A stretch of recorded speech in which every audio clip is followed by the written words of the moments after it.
semua, bebas semua. Percayalah ini saya terlewatkan. Ku sampaikan dalam nyanyian.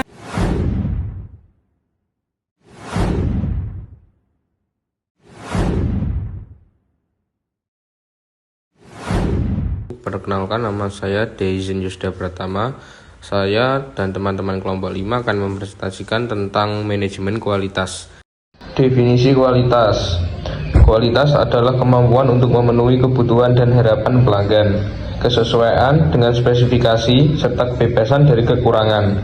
Manajemen kualitas adalah pendekatan sistematis dan terkoordinasi untuk mengarahkan, mengendalikan, dan meningkatkan kualitas produk, layanan, dan proses dalam suatu organisasi dengan tujuan memenuhi atau melebihi harapan pelanggan serta mencapai efisiensi dan ekonomi yang optimal. Dimensi kualitas. Yang pertama ada performance atau kinerja, adalah dimensi kualitas yang berkaitan dengan karakteristik utama suatu produk. Yang kedua ada features atau fitur, merupakan karakteristik pendukung atau pelengkap dari karakteristik utama suatu produk. Ketiga ada reliability atau kehandalan, adalah dimensi kualitas yang berhubungan dengan kemungkinan suatu produk dapat bekerja secara memuaskan pada waktu dan kondisi tertentu. Yang keempat ada conformance atau kesesuaian, adalah kesesuaian kinerja dan kualitas produk dengan standar yang diinginkan. Yang kelima ada durability atau ketahanan. Durability ini berkaitan dengan ketahanan suatu produk hingga harus diganti. Yang keenam ada kemudahan servis, adalah kemudahan layanan atau perbaikan jika dibutuhkan.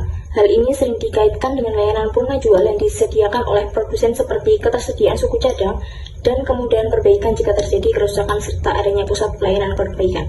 Yang ketujuh ada estetika atau keindahan, adalah dimensi kualitas yang berkaitan dengan tampilan, bunyi, rasa, maupun bau suatu produk. Yang kedelapan ada kualitas yang dirasakan atau kesan kualitas, adalah kesan kualitas suatu produk yang dirasakan oleh konsumen. Dimensi kualitas ini berkaitan dengan persepsi konsumen terhadap kualitas sebuah produk ataupun merek. Perspektif kualitas. Menurut David Agarvin, mengidentifikasi 5 pendekatan yang dapat digunakan untuk mendefinisikan kualitas. Yang pertama, pendekatan transenden. Kualitas dengan pendekatan ini merupakan keunggulan yang dapat dirasakan, tetapi sulit didefinisikan secara presisi, dioperasionalkan, atau diukur. Misalnya, seperti keindahan, kemewahan, dan pelayanan prima. Yang kedua, pendekatan berdasarkan produk.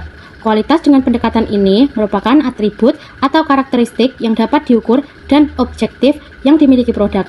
Perbedaan kualitas mencerminkan adanya perbedaan jumlah atau tingkat atribut yang dimiliki oleh objektif. Pendekatan yang ketiga yaitu pendekatan berdasarkan konsumen. Kualitas pendekatan ini didasarkan pada kemampuan produk untuk memuaskan preferensi atau kebutuhan individu. Kualitas bersifat subjektif dan didorong oleh selera pribadi. Yang keempat, pendekatan manufaktur. Kualitas pendekatan ini adalah kesesuaian dengan persyaratan dan spesifikasi internal. Pendekatan ini bersifat supply based dan berfokus pada minimalisasi kesalahan atau cacat. Yang kelima, pendekatan nilai. Kualitas pendekatan ini adalah keseimbangan antara keunggulan yang dicapai dan harga yang terjangkau atau affordable excellence. Produk yang paling bernilai adalah produk yang paling tepat dibeli.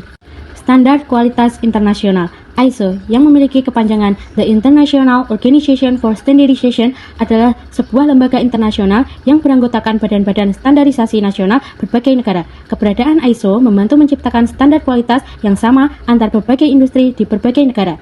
Di sisi lain, ISO adalah solusi bagi konsumen untuk mendapatkan standar produk maupun layanan terbaik, meskipun penyedia barang dan jasanya berbeda dari perusahaan bahkan di negara lain. Peran penting ISO yang pertama, menyediakan standar bahan baku yang berlaku secara internasional. Yang kedua, meningkatkan kualitas dan keamanan. Yang ketiga, memfasilitasi perdagangan internasional. Yang keempat, mendorong inovasi dan pengembangan. Langkah-langkah dalam mengadopsi dan mendapatkan sertifikasi standar internasional. Yang pertama, persiapan awal dengan berkomitmen menerapkan standar secara konsisten, membentuk tim ISO, dan memilih badan sertifikasi yang akan menerbitkan sertifikat. Yang kedua, melakukan pendaftaran dengan mengisi formulir pendaftaran, melengkapi kuesioner, memberikan bukti manajemen mutu selama 3 bulan, dan setelah pendaftaran disetujui akan ada kunjungan pengawasan. Lalu yang ketiga ada penerbitan sertifikasi. Sertifikat ISO diberikan saat kunjungan pengawasan berjalan lancar dan dinyatakan lulus. Perusahaan juga akan diaudit secara tahunan untuk memastikan konsistensi penerapan standar, dan sertifikat ISO ini hanya berlaku selama 3 tahun setelah masanya habis dan proses sertifikasi dilakukan kembali. Selanjutnya ada manfaat sertifikasi ISO, meningkatkan kredibilitas perusahaan di mata konsumen baik lokal maupun luar negeri. Hal tersebut tentu akan membuat produk dan layanan yang ditawarkan lebih mudah diterima dan laku di pasaran dibandingkan jika tidak memiliki sertifikat ISO. Kualitas produk dan layanan lebih terjaga. Sertifikat ISO adalah tanda bahwa perusahaan telah menerapkan standar kualitas dengan baik dan konsisten. Meningkatkan kinerja karyawan. Ketika standar ISO diterapkan, seluruh elemen perusahaan tentu harus ikut serta dalam penerapan tanpa terkecuali. Hal tersebut juga akan meningkatkan kinerja karyawan karena standar kualitas kerja, efisiensi, serta produktivitasnya telah ditetapkan dalam ISO. Pentingnya manajemen kualitas bagi perusahaan. Yang pertama, meningkatkan reputasi perusahaan. Yang kedua, menekan biaya. Yang ketiga, memperluas pangsa pasar. Yang keempat, meningkatkan daya saing di tingkat internasional. Yang kelima, memenuhi pertanggungjawaban terhadap produk. Yang keenam, meningkatkan performa produk. Yang ketujuh, mewujudkan persepsi kualitas yang dianggap penting. Selanjutnya, manfaat manajemen kualitas. Yang pertama, meningkatkan kepuasan pelanggan. Dengan memahami dan memenuhi ekspektasi pelanggan, perusahaan membangun loyalitas pelanggan. Yang kedua, meningkatkan efisiensi operasional. Proses kerja menjadi lebih efektif dan efisien dengan mengurangi pemborosan dan kesalahan produksi. Yang ketiga, mengurangi biaya operasional. Mengurangi cacat produksi dan kesalahan dapat menekan biaya yang terkait dengan perbaikan dan pengerjaan ulang. Yang keempat, meningkatkan reputasi perusahaan. Kualitas yang konsisten membangun citra positif di mata pelanggan dan pemangku kepentingan lainnya. Yang terakhir, meningkatkan daya saing di pasar.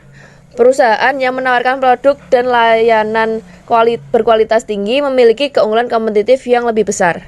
Selanjutnya ada prinsip manajemen kualitas. Yang pertama yaitu ada fokus pada pelanggan. Yang kedua, kepemimpinan yang kuat. Ketiga, keterlibatan karyawan. Keempat, pendekatan proses. Kelima, pendekatan sistem untuk manajemen. Keenam, perbaikan berkelanjutan. Ketujuh, pengambilan keputusan berbasis fakta. Dan yang terakhir ada hubungan yang saling menguntungkan dengan pemasok. Jaminan kualitas. Jaminan kualitas atau quality assurance adalah jaminan yang digunakan untuk memberikan keamanan atau kepercayaan terhadap produk yang dibuat oleh sebuah perusahaan. Secara umum, tugas dan juga tanggung jawab yang diemban oleh quality assurance meliputi pemantauan, pengujian, serta peninjauan semua produk yang terlibat dalam proses produksi dari produk yang dihasilkan. Manfaat dari itu semua ada 3, yaitu produk terjamin kualitasnya, menghemat biaya dan waktu, dan yang terakhir membantu perusahaan untuk memenuhi harapan klien. Sekian presentasi dari kami. Mohon maaf apabila ada salah kata dan pengucapan. Terima kasih. Wassalamualaikum warahmatullahi wabarakatuh. Ku sampaikan dalam